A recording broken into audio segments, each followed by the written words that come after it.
देखिए सासू माँ, मैं आपसे कह देती हूँ, आपकी वो जाहिल गंवार कावेरी जो आपकी छोटी बहू है ना, वो मुझे बिल्कुल नहीं पसंद। और मेरे इस कांच के कमरे में तो उसे बिल्कुल भी आने नहीं देना आप। और वैसे भी मुझे आदत नहीं है गरीबों से मुंह लगने की। अरे अरे, ये तू कैसी बातें कर रही है। अरे मैं उस जाहिल गंवार को इस कमरे में आने तो दूर की बात है, मैं इस कमरे के आसपास भी उसे नहीं फटकने दूंगी। मजबूर हूँ अपने बेटे से, वरना मैं कौन सा उसे पसंद करके इस घर में ब्याह कर लाई हूँ। सास बहू की बात कावेरी सुन लेती है, जो सुनकर कावेरी को बहुत दुख होता है। कावेरी के मायके वाले बेहद गरीब थे, जिस कारण कावेरी की सास फूलन देवी उसे बिल्कुल पसंद नहीं करती थी। वही फूलन देवी की बड़ी बहू शीतल बेहद अमीर घर से ताल्लुक रखती थी, जिस कारण फूलन देवी उसे बेहद प्यार करती थी। कावेरी बहुत दुखी रहती थी। कावेरी का पति उससे बहुत प्यार करता था, लेकिन कावेरी और शीतल दोनों के ही पति विदेश में काम के सिलसिले से विदेश ही रहते थे।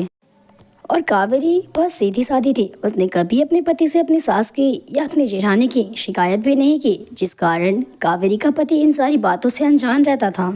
कावेरी के भोलेपन का खूब फायदा सास बहू मिलकर उठाते थे। घर के सारे कामकाज करने के बाद भी कावेरी को कभी भी बहू होने का दर्जा नहीं देती थी फूलन देवी। महारानी का काम खत्म हुआ हो तो हम दोनों सास बहू के लिए चाय बना कर लेकर आ। जी माँ जी, अभी लेकर आती हूँ। फूलन देवी का दिल कभी भी कावेरी के लिए नहीं पसीजता था। इसी तरह से दिन बीतते रहते हैं, लेकिन आज भी कावेरी को कोई इज्जत नहीं मिलती इस घर में। अब इस बुढ़िया फूलन देवी के फ़ायदा उठाने का मौका आ गया है। अब इस फूलन देवी की सारी प्रॉपर्टी मैं अपने नाम कर इन दोनों सास बहू को इस घर से धक्के मार के भगा दूंगी। माँ जी, मुझे इस कावेरी की इरादे कुछ ठीक नहीं लग रहे हैं।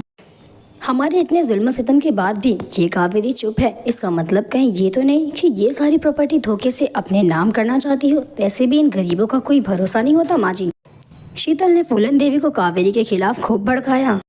फूलन देवी भी शीतल की बातों में आ ही जाती है। वैसे तेरी बात तो ठीक है, ऐसा करती हूँ मैं आज ही सारी प्रॉपर्टी अपने वकील से बोल के अपने नाम करवा लेती हूँ। ये क्या बोल रही हैं आप माँ जी, आपके नाम और ये प्रॉपर्टी? कभी नहीं। मैंने ऐसा सुना है कि ये गरीबों का कोई भरोसा नहीं होता, ये प्रॉपर्टी के लिए आपकी जान भी ले सकती है माँ जी। अब तू ही बता शीतल, हमारी प्रॉपर्टी बचाने का क्या रास्ता है? अगर आप कहें तो मैं आपके लिए ये जोखिम उठाने के लिए तैयार हूँ। मैं ये सारी प्रॉपर्टी अपने नाम करवा लेती हूँ, और आप जब कहेंगे मैं ये सारी प्रॉपर्टी जिसके नाम कहेंगे उसके नाम कर दूँगी। वैसे भी माँ जी, मेरी जान से कई गुना ज़्यादा कीमत आपकी जान है, और मैं आपकी जान से जोखिम में नहीं डाल सकती। वाह मेरी बहू शीतल, तूने तो मेरा दिल जीत लिया। और इसी तरह से फूलन देवी अपनी सारी जायदाद सब कुछ अपनी बड़ी बहू शीतल के नाम कर देती है। हाय मेरी पढ़ी लिखी समझदार बहू, आज तेरे ही कारण मेरा घर बचा है, वरना उस गरीब की बच्ची पता नहीं मेरे घर का क्या करती। अपने नाम करके हम दोनों को तो इस घर से बाहर ही निकाल देती।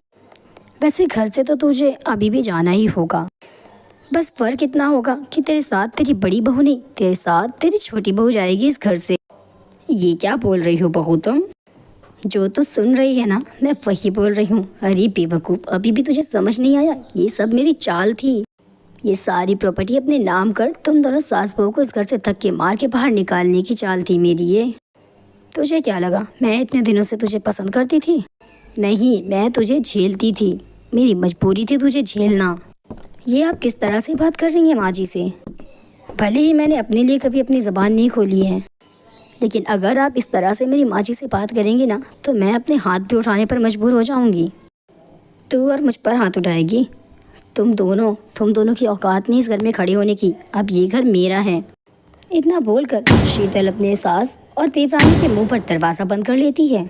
और अब फूलन देवी को अपनी गलती का एहसास होता है, जब उसके पास कुछ भी नहीं रहा। अब फूलन देवी अपनी बहू से माफ़ी मांगती है। कावेरी, मुझे माफ़ कर दे, मैंने तुझे समझने में बहुत देर कर दी, और आज तो मेरे पास कुछ भी नहीं है कि मैं तुझे दे सकूं। माँ जी, किसने कहा आपके पास कुछ भी नहीं है देने के लिए? मुझे बस आपका प्यार चाहिए, और आप मुझे बस अपना प्यार दीजिए और कुछ भी नहीं।